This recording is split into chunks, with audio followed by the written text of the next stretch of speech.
So, Super Bowl LX, it wasn't just a game. Not even close. It was this cultural earthquake, right? A huge collision of music, media, and this crazy mystery that completely redefined America's biggest night. And believe it or not, it all kicked off because of one single empty seat. I mean, yeah, there was a football game happening on the field, but the entire internet was obsessed with just one question. A question that totally sucked all the oxygen out of the stadium. Where in the world was Taylor Swift?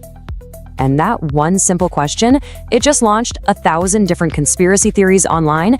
It created the first huge story of the night, what we're calling the empty seat mystery. Okay, so the frenzy online was just immediate. On our screens, we see Travis Kelce, and he's totally solo. The cameras, meanwhile, are just constantly searching, panning across all those luxury suites. And online, rumors absolutely exploded. People were asking, was she hiding in some secret ghost suite? Then, to make things even crazier, Kanye West jumps in, claiming Swift got him banned from the whole thing.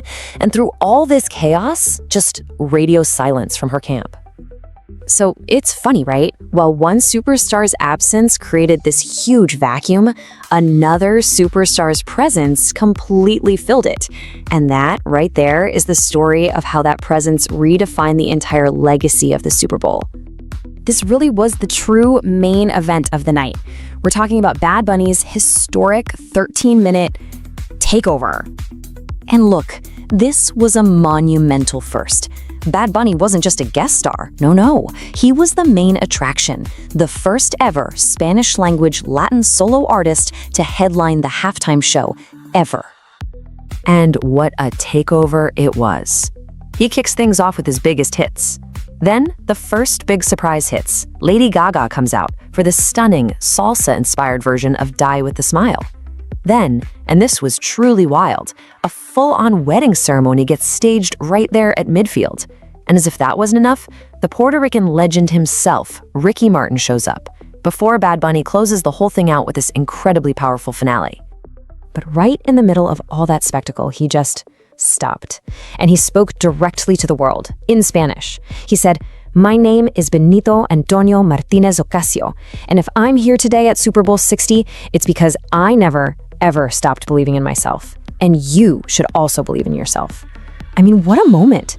Just pure inspiration on the biggest stage in the world. But here's the thing. This performance was so much more than just music.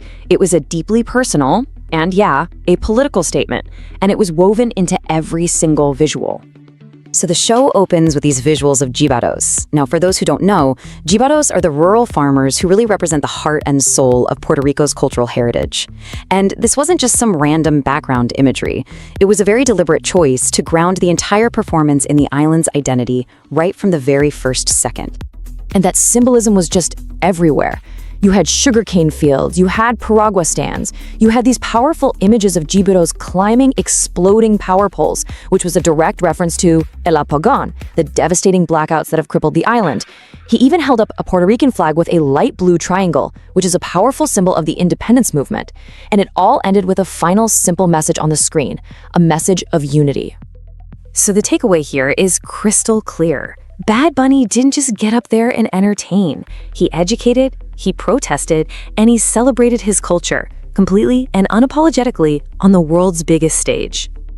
Of course, the stage wasn't the only place packed with A-list talent. The entire stadium was, well, it was a spectacle, a total celebrity circus. Yeah, for this one night, Levi Stadium in Santa Clara, it wasn't just a sports venue anymore. It was the absolute center of the celebrity universe. It was a playground for the rich and famous. And wow, what a guest list. You had Kim Kardashian and Lewis Hamilton spotted together, which of course fueled all those dating rumors. Justin and Hailey Bieber showed up in these coordinated white luxe outfits. Kendall Jenner's appearance set off this playful back and forth online with her ex, Devin Booker.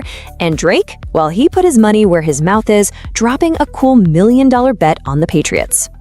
Even the ads were like a battle of titans. On one side, you had these really heartfelt spots, like the ones from Lay's and Redfin, kind of pulling at your heartstrings. And then on the other side, you had pure uncut star power. Emma Stone having a total meltdown for Squarespace, and then Bowen Yang, John Hamm, and Scarlett Johansson all partying for Ritz. Just two completely different playbooks trying to grab our attention. And behind all the glamour, all the spectacle, there's this one number. The projected economic impact of this single night on the Bay Area was a staggering $370 million. Just wow.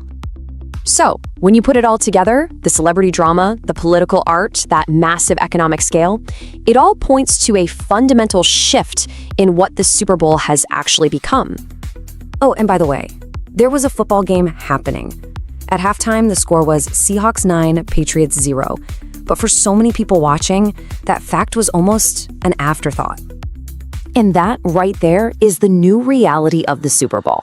A historic all-Spanish performance is what's making global headlines. Celebrity relationship drama is what's driving the online conversation. Powerful political statements are being woven right into the entertainment. And the game itself? It's kind of become just one part of a much larger media circus. So it really leaves us with this one big question. When the football game becomes the second screen to our phones, when the halftime show and the drama in the luxury suites are the real story, what is the Super Bowl really about anymore? Thanks for watching Media Gen X. If you liked this story, show some love with a like, subscribe for future updates, and share it around. Until the next headline.